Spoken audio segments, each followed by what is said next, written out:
Hello everyone, welcome to day 13th of March Lead Code Challenge, and today's question is binary tree with factors. Let's try to understand the problem. In this question, you are given a unique set of integers in a form of an array, and all the integers in that array are strictly greater than 1. That means the numbers are positive in nature and greater than 1. What we need to do, we need to make binary trees using these integers. Also, it is given to us that each number can be used any number of times while making this binary tree. So this is a very important point that should be taken into consideration. I'll explain it in the later part of the video how we are actually using this property to arrive at the solution.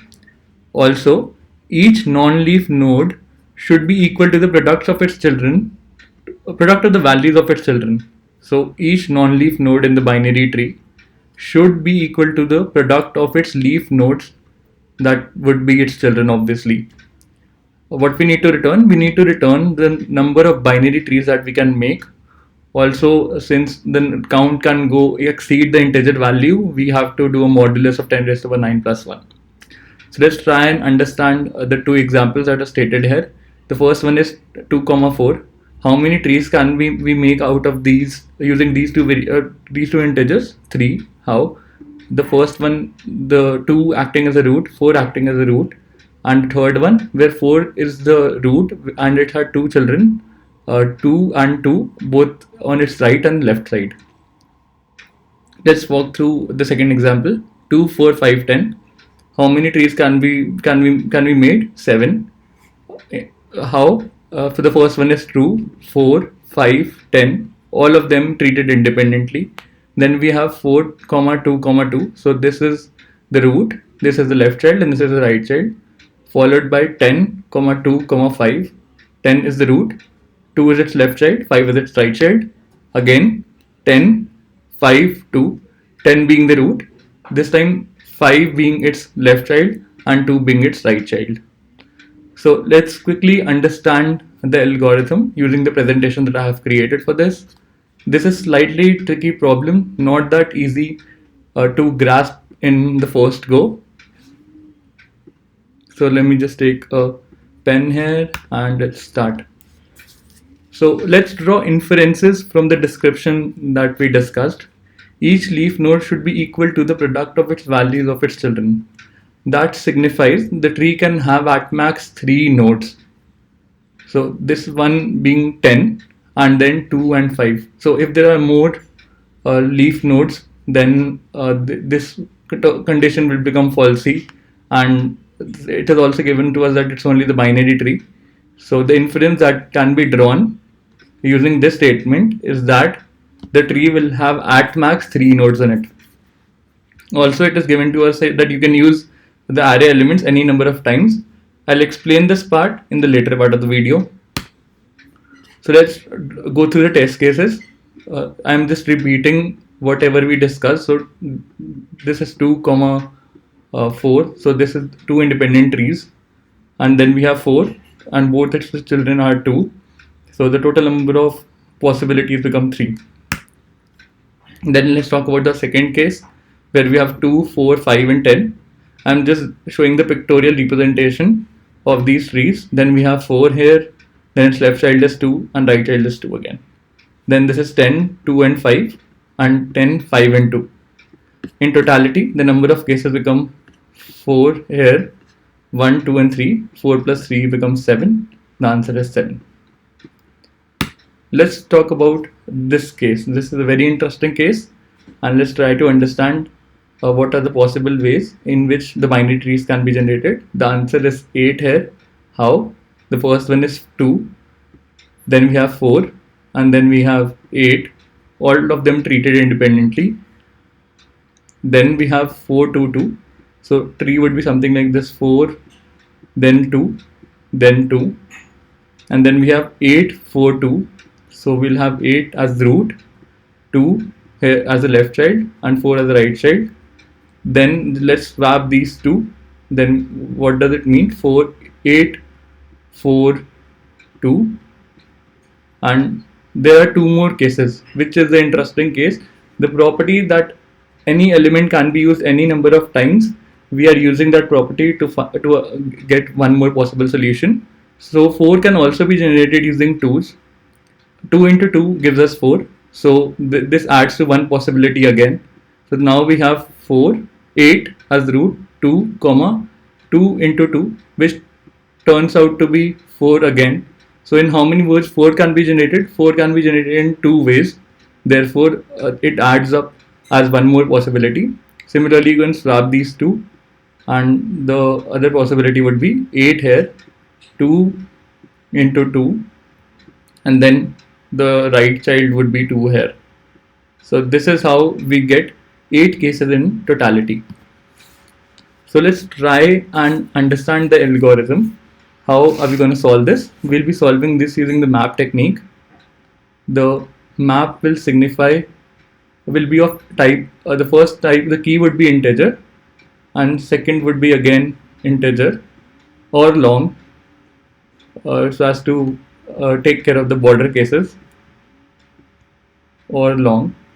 And let's the significance of this map would be this will signify the root of the tree and the root value of the tree, and this would signify the number of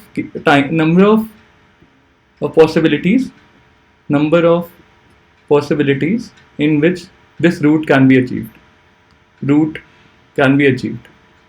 So number of cases or number count in which this root can be achieved. We'll store this information in a map, and we'll try. The first part is to sort the array. I'll tell you how is that helping us. Let me just take a pen and let me just write the elements of the input array. I'll be using two loops. One for the outer loop that will signified by I, the other one is signified by j, and we'll move j from 0 position to I minus j, because beyond that it would be futile to move. And this would signify, the I index signifies that the root of the tree would be the a of I value, and we'll maintain a count and we'll dump that information in the map. So let's try and build the map. So I is 0, j is 0, and 0 is not less than 0, so that process aborts. The base count is 1, so we will update the map with 2, 1. And let's move on to the next iteration. We have got I as 1, and this points to 4. Let's j points to 0.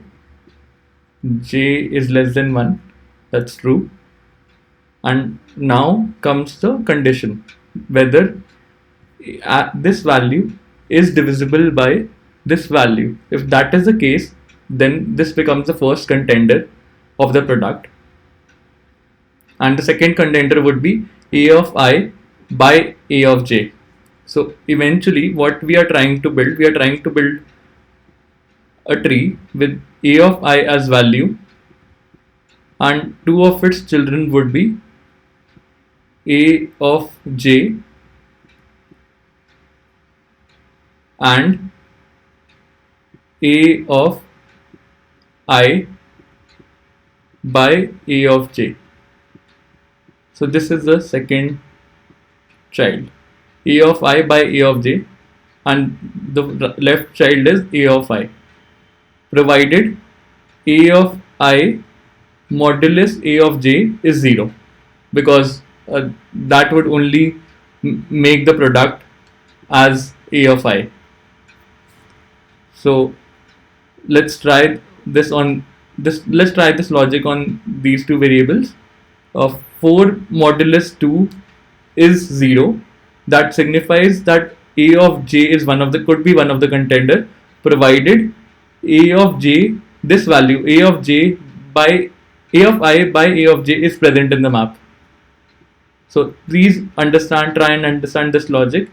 The first statement says whether a of j could be a possible contender or not. How can we check that? Whether a of I modulus a of j is 0, and the quotient value when a of I by a of j, whatever that is present in the map. then we can generate a binary tree whose structure is something like this. So this is A of I by A of j. So 4 modulus 2 is 0. That means A of j, that is 2, is one of the contender. And what would be the other contender? 4 by 2 is 2 again. Since both the values are there in the map, that means we need to update the count. The count gets updated to by add to the count 1 plus whatever the map, the value is here, plus 1 into 1, since the value is same. So this value gets updated with 1 plus 1 into 1, that is 2. So we have 2. So we'll update the map with 2 value. And the condition aborts because j becomes equal to I in the second loop. And let's move on to the next iteration, where I is 8. A of I is 8. This value gets reset to 1. And let's start with this position. So j is 0. Let's try and check whether A of j is a contender or not. 8 modulus 2 is 0. So A of j becomes a contender. And what will be the second contender? 8 by 2, that is 4. Let's check whether 4 is present in the map or not. 4 already exists in the map. So let's update the count variable. So count gets updated with which value? The value held by this variable, 4 by 2. So 2 into the value held by at 2, the value the key 2, which is 1. So this gets updated with 1 plus 2. And let's move on to the next iteration. So this has 3 right till here so far. And let's move on to the next iteration where j becomes equal to 1. And let's again check whether this is a possible contender or not. 4 is a possible contender or not. So 8 modulus 4 is 0. And 8 by 4, which is 2, is present in the map. Both of these conditions are satisfied. We'll check what are the values held in the map corresponding to these two values, 2, 4, and we'll multiply these and update the count variable. So 3 plus 2, 1, 2 into 1, and we have 5. So this gets updated with 5. The loop terminates because j becomes equal to I, and map gets updated with 5. So this is how we built our map. And once we have built our map appropriately, we will count the number of ways in which the total binary trees can be generated, and that values will be held by the values in the map. So 1 plus 2 plus 5, which signifies 2 can be act as a root in one way, 4 can act as a root in 2 ways, 8 can act as a root of the binary tree in 5 ways. So in totality, the number of ways become 8. I hope the algorithm is clear to you, and to better understand it, let's try with another input array. So we have 2, 4, 5 and 10. First thing is to sort the array, and let's take two loops, I and j. So I is less than j, the default value of count would be 1. So map gets updated with 2, 1. And let's move on to the next iteration. I is value is 4 and j starts from 0 index. So let's check whether a of j is a possible contender or not. How will you check that? 4 modulus 2 is 0. This condition becomes true, and let's check whether the corresponding quotient is there in the map or not. So 4 by 2 is 2 again. It is also part of the map, and we have to update the count. With which value it should be updated? The value held in the map at a of j, 1, into the value held at a at again 2 again, 4 by 2, so 1. So the count gets updated to 2. Let's update the count uh, with 2, and the key becomes 4. So let's move on to the next iteration. We have I here, and let's check whether any of these would be the possible contenders. So 5 modulus 2 is not a contender, rejected. 5 modulus 4 is not a contender, rejected. The loop breaks, and the default value would be 1. So 5 comma 5 gets 1 value. The default value is 1. And let's move on to the next iteration. We have 10, and I is pointing here. So let's start from the 0th index. J points to this value. Let's try whether a of j is a possible contender. 10 modulus 2 is 5. So 10 modulus 2 is 0. And that means a of j is a possible contender. Let's check whether in the map we have the corresponding quotient, which is 10 by 2, which is 5. 5 is there in the map. That means we found one more way. And what would be the count here? The multiplication of these two values. So 1 into 1. So this count gets updated with 2. Let's move on to the next iteration. We get 4. 10 modulus 4 is not 0. Can't do anything. Let's move on to the next iteration. 10 modulus 5 is 0. Found one more contender, and let's check the other condition. 10 by 2, whether it's present in the map. It is present in the map. 10 by 5 is present in the map, which is 2. So let's update the count with 1 into 1 again, which is 3. So the value is held by these two values, and we'll multiply them. And let's update it in the map 10 comma 3.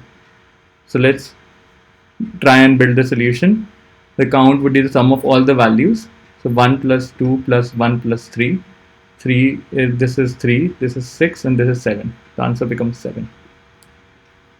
I hope the algorithm is clear to you, and let's move on to the coding part. The first thing that I talked about is to sort the array. Why are we sorting the array? So as to reduce the number of times the loop is executed. And if just one of the corner case, if array is null or array dot length is 0, then we have to return 0. And let's define a map of type integer comma long. I'm taking long so as to have a safety check in case the count exceeds the integer max value. New hash map, and let's try and build the hash map. Integer I equals to 0, I is less than array dot length I plus plus long count equals to 0l, and let's start the j loop starting from I. J is less than I j plus plus. If array of a of I modulus a of j is 0 and map dot contains key array of I by array of j, if that is the case, we need to update the count. So the default value of count would be 1l, not 0. So we'll update the count with the value held at a of j map dot get into map dot get a of I by a of j. Once we have built the count variable, we'll update into the map. Map dot put array of I comma count. And let's try and build the solution. Long sum total count equals to 0L, and for map dot entry integer comma long entry map dot entry set. I'm fetching all the entries and I'll update the total count with whatever value is held in the map. Entry dot get value. Also, I want to show you how the map is built. System.out.println entry dot get key.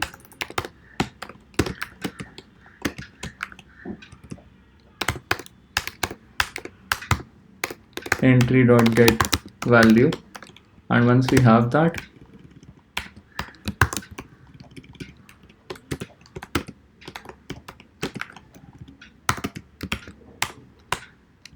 we will simply do a modulus and return the answer.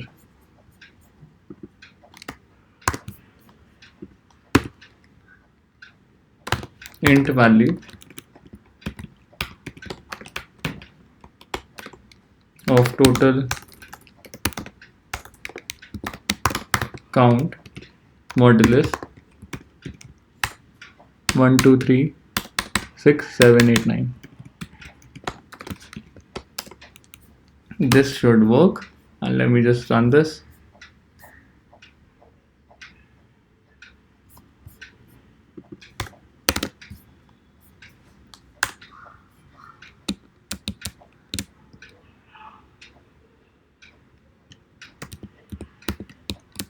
This is array not A,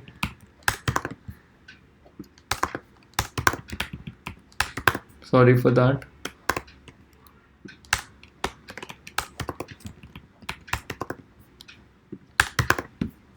And now let's try.